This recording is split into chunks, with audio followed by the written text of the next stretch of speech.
4 ആംഗ്ലേയ അക്ഷരങ്ങളിൽ ഒതുങ്ങുന്ന ഒരു കിരാതം. എനിക്ക് ഇന്നലെയും കേന്ദ്രത്തിൽ നിന്ന് ശ്രീമാൻ അമിത്ഷായുടെ ഓഫീസിൽ നിന്നൊരു വീഡിയോ വന്നിട്ടുണ്ട്. ആ വീഡിയോ ഞാനിവിടെ ഇവിടുത്തെ സംസ്ഥാന നേതൃത്വത്തിനും ഇവിടുത്തെ സംസ്ഥാന നേതാക്കൾക്കും ജില്ലാ അധ്യക്ഷനും ആ വീഡിയോ അയച്ചു കൊടുത്തിട്ടുണ്ട്. അത് ഇന്ന് മുതൽ പ്രചാരത്തിൽ വരണം. സുരേഷ് ഗോപി അണ്ണന്റെ തികച്ചും വർഗീയപരമായ പരാമർശങ്ങളെക്കുറിച്ച് തന്നെയാണോ? യഥാർത്ഥത്തിൽ ഈ പമ്പര വിഡ്ഢി യഥാർത്ഥത്തിൽ ഈ കേരളം കത്തിക്കാൻ മാത്രമായിട്ടാണ് കേരളത്തിൽ ഇടയ്ക്കൊക്കെ വരുന്നത്. അല്ലാതെ ഈ കേരളത്തിൻ്റെ അല്ലെങ്കിൽ ആ മണ്ഡലത്തിൻ്റെ അഥവാ തൃശ്ശൂർ മണ്ഡലത്തിൽ നിന്ന് ജയിച്ച ആ തൃശ്ശൂർ ഗോപി വരുന്നത് സത്യത്തിൽ ആ മണ്ഡലത്തിൻ്റെ വികസനത്തിനോ അല്ലെങ്കിൽ ആ മണ്ഡലത്തിൻ്റെ എന്തെങ്കിലും പ്രശ്നപരിഹാരങ്ങൾക്കോ ആണ് യഥാർത്ഥത്തിൽ വരേണ്ടത്. പക്ഷേ ഓരോ വരവിലും ഇയാൾ പറഞ്ഞുകൊണ്ടിരിക്കുന്നത് എന്തെങ്കിലും വർഗീയത തുപ്പുക. എന്താ വർഗീയത? മുസ്ലിങ്ങൾക്കെതിരെ ഉള്ള വർഗീയത, വേറെ ഒന്നും അയാൾക്ക് അറിഞ്ഞുകൂടാ. എന്നാൽ തെരഞ്ഞെടുപ്പ് കാലത്തോ ആലോചിച്ച് നോക്കണം. ഇയാൾ പള്ളിയിൽ വരുന്നു, എന്നിട്ട് അയാൾ പള്ളിയിൽ നിന്ന് കിട്ടുന്ന തരിക്കഞ്ഞി നക്കി കുടിക്കുന്നു നമ്മൾ കണ്ടിട്ടുണ്ട്. റമദാൻ കാലത്ത് വന്നു, എന്നെ രക്ഷിക്കണം, എന്നെ രക്ഷിക്കണം, ഞാൻ സ്വാഭാവികമായിട്ടും നിങ്ങളുടെ എല്ലാവരുടെയും ആളാണ്. തീർച്ചയായിട്ടും ആ പറയുന്നത് സത്യമാണ്. ഒരു ജനപ്രതിനിധി തെരഞ്ഞെടുക്കപ്പെട്ടാൽ അതിന് മുമ്പ് അയാൾ ഏതെങ്കിലും ഒരു പട്ടത്തിൻ്റെ ആളാണെങ്കിലും പക്ഷേ തെരഞ്ഞെടുക്കപ്പെട്ടാൽ പിന്നീട് അയാൾ സ്വാഭാവികമായിട്ടും ആരായിത്തീരുന്നു, എല്ലാവരുടെയും ആളാണ്. കേരളീയരുടെ മുഴുവൻ മന്ത്രിയാണ്, അഥവാ ഇന്ത്യൻ രാഷ്ട്രത്തിൻ്റെ മൊത്തം മന്ത്രിയാണ്, എല്ലാവരുടെയും മന്ത്രിയാണ്. അയാൾക്ക് അവിടെ ഏതെങ്കിലും ഒരു ഗ്രൂപ്പിസമോ അല്ലെങ്കിൽ വേറെ ഒരു വിഭാഗത്തോടോ ശത്രുത ഉണ്ടാവാൻ പാടില്ല. മാത്രമല്ലല്ലോ അയാൾ പാർലമെൻറ്റിൽ അയാൾ സത്യപ്രതിജ്ഞ ചെയ്യുന്നത് എവിടെയാണ്? ഭരണഘടന തൊട്ടാണ് അയാൾ സത്യപ്രതിജ്ഞ ചെയ്യുന്നത്. അല്ലാതെ ഈ വർഗീയത ഇവിടെ വികസിപ്പിക്കാം അല്ലെങ്കിൽ രാജ്യത്ത് മുഴുവൻ വർഗീയത കൊണ്ട് കത്തിച്ച് കളയാം എന്ന് പറഞ്ഞുകൊണ്ട് മനുസ്മൃതിയിലല്ല, യഥാർത്ഥത്തിൽ ഗാന്ധിജിയെ കൊന്ന ആ തത്വം സ്വീകരിച്ച സർവാർക്കറുടെ ആ പുസ്തകമായ മനുസ്മൃതി തൊട്ടല്ല യഥാർത്ഥത്തിൽ ഈ സുരേഷ് ഗോപി അണ്ണൻ സത്യം ചെയ്ത് മറിച്ച് ഭരണഘടന തൊട്ടാണ് ഇയാൾ സത്യം ചെയ്തത്. അപ്പോൾ ആ ഭരണഘടനയോട് അയാൾ കൂറു പുലർത്തണം, ഇന്ത്യക്കാരോട് അയാൾ കൂറു പുലർത്തണം, അതിനോട് മനസാക്ഷി പുലർത്തണം. എന്നിട്ട് അയാൾ പുറത്തു വരിക, വീണ്ടും ഈ അല്പൻ്റെ ഭാഷയിൽ വീണ്ടും സംസാരിക്കുക, എവിടേക്കെയാണോ പ്രശ്നങ്ങൾ ഉണ്ടാക്കാൻ കഴിയുക അതൊക്കെ അയാൾ പറയുക. ആലോചിച്ച് നോക്കൂ. ഇനി ഇയാളെപ്പോലെ തന്നെ അപ്പുറത്ത് ഒരു മറുകക്ഷി ഇപ്പുറത്ത് മുസ്ലിങ്ങൾ പറഞ്ഞു എന്ന് വിചാരിക്കുക.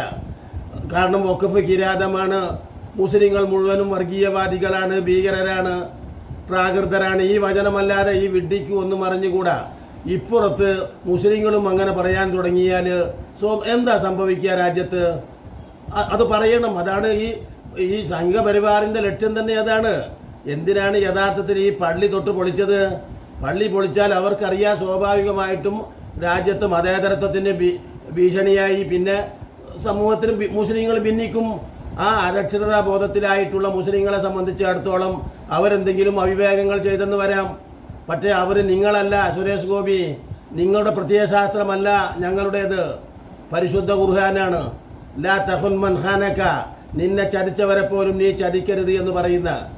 നോക്കണം. മൻ ഖതല നഫ്സിൻ ബിഗൈരി നഫ്സിൻ ഔ ഫസാദിൻ ഫിൽ അർദ് ഫകഅന്നമാ ഖതല അന്നാസ ജമീഅ വമൻ അഹ്യാഹാ ഫകഅന്നമാ അഹ്യ അന്നാസ ജമീഅ. ഒരു ജീവനെ സംരക്ഷിച്ചു നിർത്താനായാൽ നിങ്ങൾ ലോകം മുഴുവനും ജീവിപ്പിച്ചവരെ പോലെയാണ് എന്ന് പഠിപ്പിക്കുന്ന ഏതെങ്കിലും ഒന്നിനെ കൊലപ്പെടുത്തിയാൽ ലോകം മുഴുവനും കൊലപ്പെടുത്തി അസമാധാനം വിതച്ചതുപോലെയാണ്. അത്രക്കാണ് ഈ മതത്തിൻ്റെ നിർദ്ദേശം. ആ മതത്തിൻ്റെ നിർദ്ദേശം ഉൾക്കൊണ്ട് ജീവിക്കുന്ന ആളുകളായതുകൊണ്ടാണ് ഈ രാജ്യത്ത് ആ ബാബരി മസ്ജിദ് തകിടം മറിച്ചിട്ട് പോലും ഒരൊറ്റ മുസ്ലിം പോലും യാതൊരു രീതിയിലേക്കും അവരുടെ സ്വാഭാവികമായ എന്താ പറയുക ഒരു പ്രതിഷേധം പോലും ഉണ്ടായിട്ടില്ല. ഉണ്ടായ പ്രതിഷേധം തന്നെ രാജ്യത്തെ നിയമത്തിന് അനുഷ്ഠിതമായി നിയമാനുസൃതമായ രീതിയിൽ ശാന്തമായിട്ട് മാത്രമേ അവർ പ്രതികരിച്ചിട്ടുള്ളൂ. അതല്ലാത്ത രീതിയിൽ അവിവേകപരമായി അവരൊന്നും ചെയ്തിട്ടില്ല. അവർക്കെതിരെ ധാരാളം കള്ളക്കേസുകൾ എടുത്തിട്ടുണ്ടാവാം. പക്ഷേ അതൊക്കെ ഈ മോഡിയുടെ ഭരണകാലത്ത് സംഘപരിവാറിൻ്റെ കാലത്ത് നടക്കുന്നത് മുഴുവനും അത് തന്നെയാണല്ലോ യഥാർത്ഥത്തിൽ. അല്ലാതെ മുസ്ലിങ്ങളെ സംബന്ധിച്ച് അവർ ക്ഷമിച്ചവരാണ്. കാരണം ആലോചിച്ച് നോക്കൂ നിങ്ങൾ.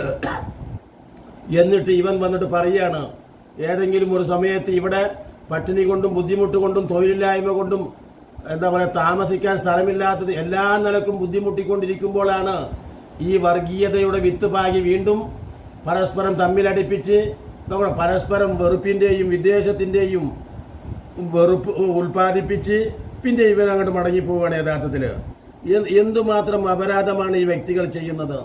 നമുക്കൊക്കെ തോന്നും ഇവർ പഠിച്ചു വന്നിട്ടുള്ളത് യഥാർത്ഥത്തിൽ രാമായണത്തിൻ്റെ തത്വമാണോ യഥാർത്ഥത്തിൽ ഇവർ പഠിച്ചത്, അഥവാ ഗീതയിൽ പറയുന്ന തത്വമാണോ ഇവർ പഠിച്ചത്?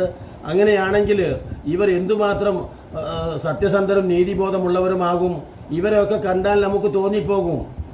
ആലോചിച്ച് നോക്കണം, ഭരതനെ രാജാവാക്കുന്നു എന്ന് അറിഞ്ഞപ്പോൾ ഒന്നും മിണ്ടാതെ വനവാസത്തിന് പോയ സഹോദരനാണ് രാമൻ എന്ന് പറയുന്ന ശ്രീരാമൻ. ആ ശ്രീരാമൻ്റെ പേര് പറഞ്ഞിട്ടാണ് ഈ രാജ്യത്ത് കലാപ കലുഷിതമാക്കി മനുഷ്യരുടെ സമാധാനം മുഴുവൻ തകർത്ത് ഇല്ലായ്മ ചെയ്യപ്പെട്ട് പരസ്പരം ആളുകൾ വിദ്വേഷത്തിൻ്റെയും വെറുപ്പിൻ്റെയും ഭാഷ മാത്രം ഇട്ടുകൊടുത്ത് ഇന്ന് പ്രത്യേകിച്ച് കേരളത്തിലെ ജനങ്ങൾ എങ്ങനെയാണ്? അവർ ഹിന്ദുവെന്നോ മുസ്ലിമെന്നോ ക്രിസ്ത്യാനിയെന്നോ നോക്കിയിട്ടില്ല.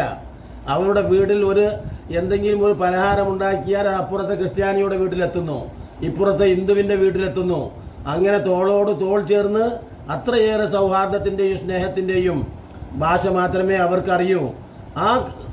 ആ അവസ്ഥയിലേക്കാണ് ഈ പറയുന്ന എന്താ പറയുക, ഈ അസുരവിത്ത് കടന്നു വന്ന് ഉള്ള സൗഹൃദം മുഴുവനും ഇല്ലാതാക്കി വെറുപ്പിൻ്റെ ഭാഷ വിതച്ച് പിന്നെ എന്തെങ്കിലും പ്രശ്നങ്ങൾ ഉണ്ടാക്കിയിട്ട് ഈ വിഡ്ഢി, ഈ ഷിറ്റ് ഗോപി എന്ന് പറയുന്ന ഈ അണ്ണൻ യഥാർത്ഥത്തിൽ കേരളം വിട്ടു പോകുന്നുള്ളൂ. ആലോചിച്ച് നോക്ക്.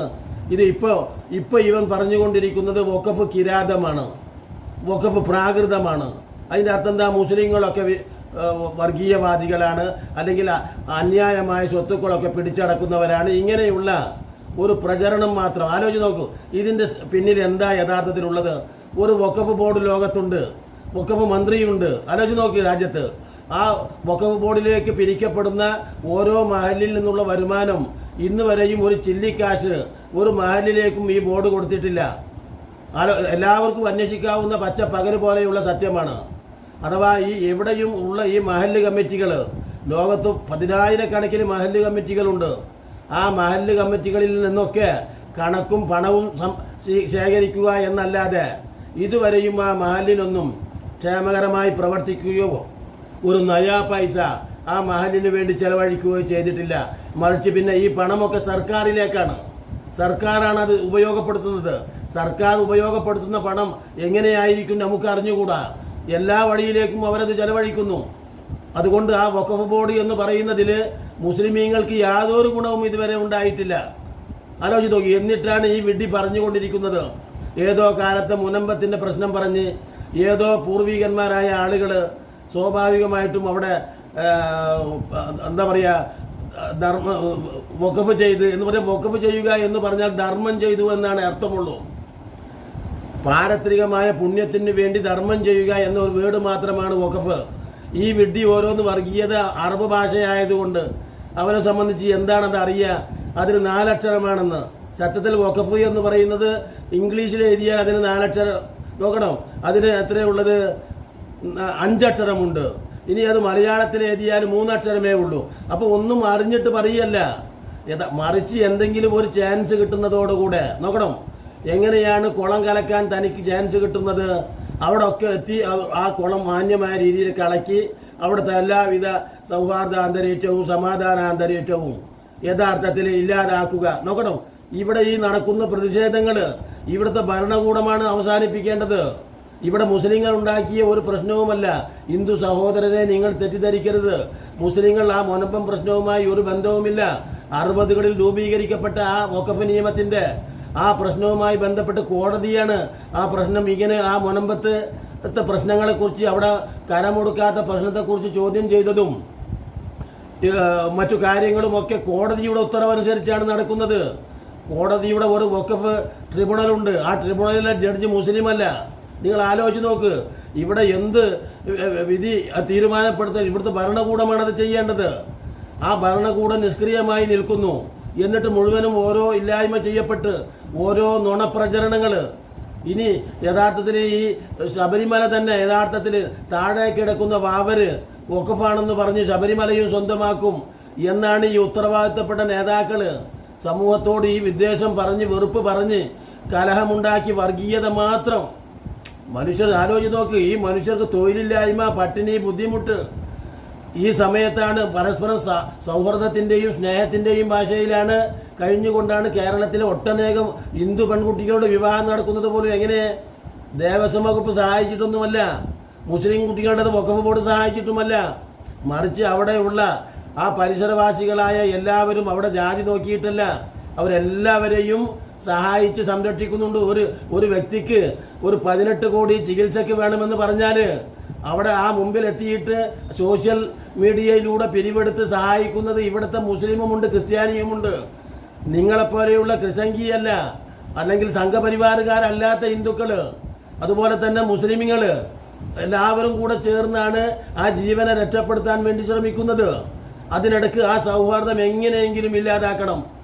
ആലോചിച്ച് നോക്ക്, നമ്മുടെ നാട്ടിൽ നമുക്ക് കാണാൻ കഴിയും, നമ്മൾ ഒരിക്കലും ഒരു സർക്കാരിന് സാധിക്കാത്ത വണ്ണം 18 കോടി കൊടുത്ത് ഒരു ഹിന്ദു കുട്ടിയെ സഹായിക്കാൻ നോക്കണം.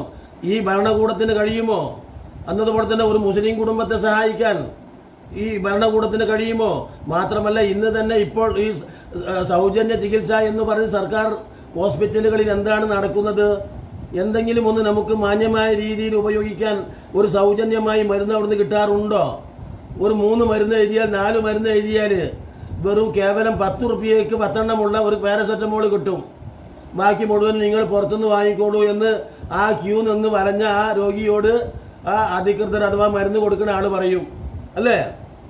അപ്പോൾ ഇത്തരത്തിൽ എന്താ നമ്മൾ സാധാരണ പറയുന്നത് പോലെ ആ എരപ്പത്തരം വാങ്ങാൻ വേണ്ടിയാണ് ഈ ക്യൂ നിൽക്കുന്നത്. അപ്പോൾ ഇവിടുത്തെ നല്ലവരായ മനുഷ്യന്മാർ ചേർന്നിട്ടാണ് ഇവിടുത്തെ ഓരോ പ്രശ്നങ്ങളും സഹായിച്ച് ആ സൗഹാർദ്ദവും സ്നേഹത്തിൻ്റെയും അടിസ്ഥാനത്തിൽ. പരസ്പരം ശത്രുതയും വെറുപ്പും വിദ്വേഷവുമായാൽ പിന്നെ ആരെങ്കിലും സഹായിക്കുമോ? നമ്മൾ തന്നെ ആലോചിച്ച് നോക്കിക്കൂടെ? നമ്മൾ തൊട്ട് അയൽപക്കത്ത് നിൽക്കുന്ന ഒരു കുമാരൻ അല്ലെങ്കിൽ ഒരു അഷ്റഫ്, അവർ നമ്മുടെ ശത്രുവാണെങ്കിൽ നമ്മൾ അവൻ്റെ നാശത്തെയാണ് ആഗ്രഹിക്കുക. ഒരിക്കലും അവനോട് സ്നേഹമുണ്ടെങ്കിൽ മാത്രമേ സഹകരിക്കുകയുള്ളൂ, അല്ലേ? ഉറപ്പല്ലേ? അപ്പോൾ ആ യാതൊരു വിദ്വേഷവും ഇത്രയും കാലത്തെ വിദ്വേഷം വിതച്ചിട്ടൊന്നും അത് ഇവിടെ ബാധിച്ചിട്ടില്ല. ഈ അസുര വിത്തിന് ഏതോ കൃത്രിമത്വം നടത്തി.